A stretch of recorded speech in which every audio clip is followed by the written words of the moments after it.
Hello നമസ്കാരം, രഞ്ജിത്ത്. നിങ്ങളുടെ കമ്പനിയുടെ പോളിസികളും അതുപോലെ അഡ്വർടൈസ്മെൻറ്റുകളും പ്രൊമോഷനുകളും ഒക്കെ ഏത് ലാംഗ്വേജിലാണ്? പലപ്പോഴും എളുപ്പത്തിന് വേണ്ടി നമ്മൾ ഇംഗ്ലീഷ് ആയിരിക്കും ഉപയോഗിക്കുന്നുണ്ടാവുക. ടൈപ്പ് ചെയ്യാൻ എളുപ്പമാണ്, ചിലപ്പോൾ ഗൂഗിളിൽ നിന്നൊക്കെ കോപ്പി പേസ്റ്റ് ചെയ്യാൻ എളുപ്പമാണ്. അപ്പോൾ അതുകൊണ്ട് മിക്കവാറും ഇംഗ്ലീഷ് ആയിരിക്കും മിക്ക ആളുകൾ ഉപയോഗിക്കുന്നുണ്ടാവുക. ഇംഗ്ലീഷ് ഉപയോഗിക്കുമ്പോൾ ചില പ്രശ്നങ്ങളുണ്ട്, പ്രത്യേകിച്ചും സ്മോൾ ആൻഡ് മീഡിയം ലെവൽ എൻ്റർപ്രൈസുകളിൽ. നമ്മളുടെ പല സ്റ്റാഫിനും കൃത്യമായി ഇംഗ്ലീഷ് ചിലപ്പം മനസ്സിലാകുന്നുണ്ടാവില്ല, മറ്റു പല പ്രശ്നങ്ങളും ഉണ്ടാവാം.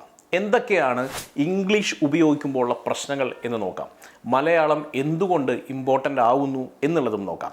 3 സികളാണ് പ്രധാനമായും ശ്രദ്ധിക്കേണ്ടത്. ഏറ്റവും ആദ്യം ക്ലാരിറ്റി തന്നെയാണ്. ആദ്യത്തെ സി ക്ലാരിറ്റിയാണ്.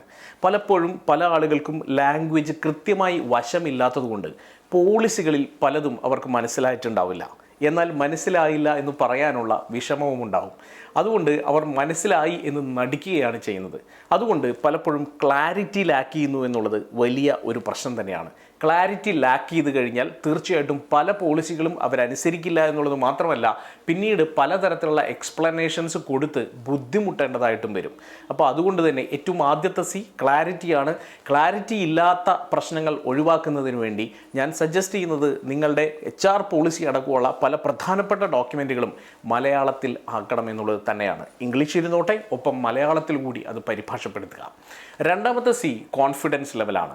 മലയാളം ഉപയോഗിക്കുമ്പോൾ പല ആളുകൾക്കും ഒരു കോൺഫിഡൻസ് ഉണ്ടാവും. നമ്മളുടെ ഭാഷയാണ്, നമ്മളുടെ മദർ ടങ് ആണ് എന്നുള്ളത് കൊണ്ട് തന്നെ അത് സംസാരത്തിലാണെങ്കിലും എഴുതുമ്പോഴാണെങ്കിലും, മാത്രമല്ല വായിക്കുമ്പോൾ പല കാര്യങ്ങളും, നിങ്ങളുടെ നിർദ്ദേശങ്ങൾ വായിക്കുമ്പോൾ, കമ്പനിയുടെ പോളിസികൾ അല്ലെങ്കിൽ പുതിയ മെമ്മോകൾ വായിക്കുമ്പോൾ, ചില പ്രത്യേക തരത്തിലുള്ള അഡ്വർടൈസ്മെൻറ്റുകളാവാം, അത് വായിക്കുമ്പോഴൊക്കെ. അപ്പോൾ അതുകൊണ്ട് തന്നെ ഒരാളുടെ കോൺഫിഡൻസ് കൂട്ടാൻ, പ്രത്യേകിച്ചും നിങ്ങൾ കൂടുതൽ മലയാളത്തിൽ കംഫർട്ടബിൾ ആയിട്ടുള്ള ആളുകളാണെങ്കിൽ കോൺഫിഡൻസും കംഫർട്ടും കൂട്ടാനായിട്ട് മലയാളം അത്യാവശ്യമാണ്. അപ്പോൾ രണ്ടാമത്തെ സി കോൺഫിഡൻസ് തന്നെയാണ്.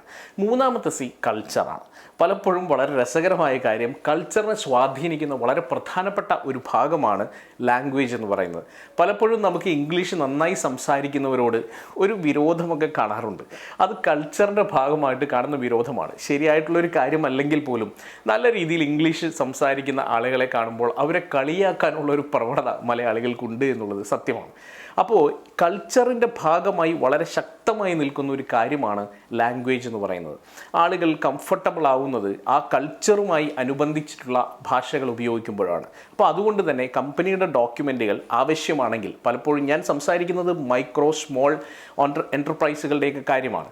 അങ്ങനെയുള്ള എൻ്റർപ്രൈസുകളിൽ തീർച്ചയായിട്ടും ഇത്തരത്തിൽ മലയാളത്തിൽ ജോബ് ഡിസ്ക്രിപ്ഷനും അതുപോലെ HR പോളിസികളും മറ്റുള്ള കമ്പനി ആയിട്ട് ബന്ധപ്പെട്ടിട്ടുള്ള ഡോക്യുമെൻറ്റുകളും ഒക്കെ ഉണ്ടാക്കുക എന്നുള്ളത് പ്രധാനമാണ്. പലപ്പോഴും നിർദ്ദേശങ്ങളോ പോസ്റ്ററുകളോ ഒക്കെ കമ്പനിയിൽ ഒട്ടിക്കുമ്പോൾ അതുണ്ടാകേണ്ടത് ആവശ്യമാണ്. പലപ്പോഴും നമ്മുടെ ടാർഗറ്റ് ഓഡിയൻസും മലയാളികളാണെങ്കിൽ മലയാളത്തിൽ കൃത്യമായിട്ടുള്ള വളരെ സ്പെസിഫിക് ആയിട്ടുള്ള വാക്കുകൾ ഉപയോഗിച്ചുകൊണ്ട് പരസ്യങ്ങൾ തയ്യാറാക്കേണ്ടത് ആവശ്യമാണ്. പലപ്പോഴും ഈ മൾട്ടിനാഷണൽ കമ്പനീസിൻ്റെയൊക്കെ പരസ്യങ്ങൾ മലയാളത്തിലേക്കാക്കി വളരെ ലിറ്ററലായിട്ടുള്ള തർജ്ജമ കാണുമ്പോൾ നമുക്ക് ചിരി വരാം. അപ്പോൾ മലയാളം വളരെ എഫക്റ്റീവായിട്ട് ഉപയോഗിക്കുക എന്നുള്ളത് നിങ്ങളുടെ കമ്പനിയുടെ എഫക്റ്റീവ്നെസ്സും പ്രൊഡക്ടിവിറ്റിയും കൂട്ടാൻ അത്യാവശ്യമാണ് എന്നുള്ളത് ഞങ്ങൾ തിരിച്ചറിയുന്നു. ഞങ്ങളുടെ വളരെ പ്രധാനപ്പെട്ട ഒരു സർവീസ് കൂടി ഞാനൊപ്പം പരിചയപ്പെടുത്തുകയാണ്. എല്ലാ തരത്തിലുള്ള ഡോക്യുമെൻറ്റുകളും റിപ്പോർട്ടുകളും മലയാളത്തിലേക്ക് തർജ്ജമ ചെയ്യാനോ അല്ലെങ്കിൽ മലയാളത്തിൽ തന്നെ ഉണ്ടാക്കാനോ നമുക്ക് സാധ്യമാണ്. അതിനുവേണ്ടി മലയാളം കോണ്ടൻറ്റിൻ്റെ ഒരു ഡിവിഷൻ തന്നെ ബ്രഹ്മയിൽ പ്രവർത്തിക്കുന്നുണ്ട്. ഞങ്ങൾ സ്ഥിരമായിട്ട് പല ക്ലയൻസിനും വേണ്ടി മലയാളത്തിലുള്ള HR ഡോക്യുമെൻറ്റുകളും HR ജോബ് റെസ്പോൺസിബിലിറ്റീസും പ്രിപ്പയർ ചെയ്യുന്നുണ്ട്. മലയാളത്തിലുള്ള പ്രൊഫൈലുകൾ വേണമെങ്കിൽ അത് നമുക്ക് പ്രിപ്പയർ ചെയ്യാനായിട്ട് സാധിക്കും. ഒപ്പം തന്നെ നിങ്ങൾക്ക് ഓൾറെഡി ഇംഗ്ലീഷിൽ ഇത്തരത്തിലുള്ള ഡോക്യുമെൻറ്റുകൾ ഉണ്ടെങ്കിൽ അത് തർജ്ജമ ചെയ്യാനും നമുക്ക് സാധിക്കുന്നു എന്നുള്ളതും നമ്മൾ പ്രത്യേകം എടുത്ത് പറയുകയാണ്. ഒപ്പം തന്നെ മലയാളത്തിലെ അഡ്വർടൈസ്മെൻറ്റുകൾ, പോസ്റ്ററുകൾ, ഇനി മലയാളത്തിലുള്ള വീഡിയോ റീലുകൾ അടക്കം, റീലുകൾക്ക് വേണ്ട സബ്ജക്റ്റുകൾ, കോണ്ടൻറ്റ്, സ്ക്രിപ്റ്റ് പ്രിപ്പറേഷൻ എന്നിവ അടക്കം നമുക്ക് മലയാളത്തിൽ ചെയ്തു തരാൻ സാധിക്കും. ഇതിനു വേണ്ടി ഡെഡിക്കേറ്റഡ് ആയിട്ടുള്ളൊരു ടീം ബ്രഹ്മയിൽ പ്രവർത്തിക്കുന്നുണ്ട്. അതുകൊണ്ട് തന്നെ ഏതെങ്കിലും തരത്തിൽ മലയാളം കോണ്ടൻറ്റ് നിങ്ങൾക്ക് ആവശ്യമാണ് എന്ന് തോന്നുകയാണെങ്കിൽ ഈ നമ്പറിൽ നിങ്ങൾക്ക് ബന്ധപ്പെടാം.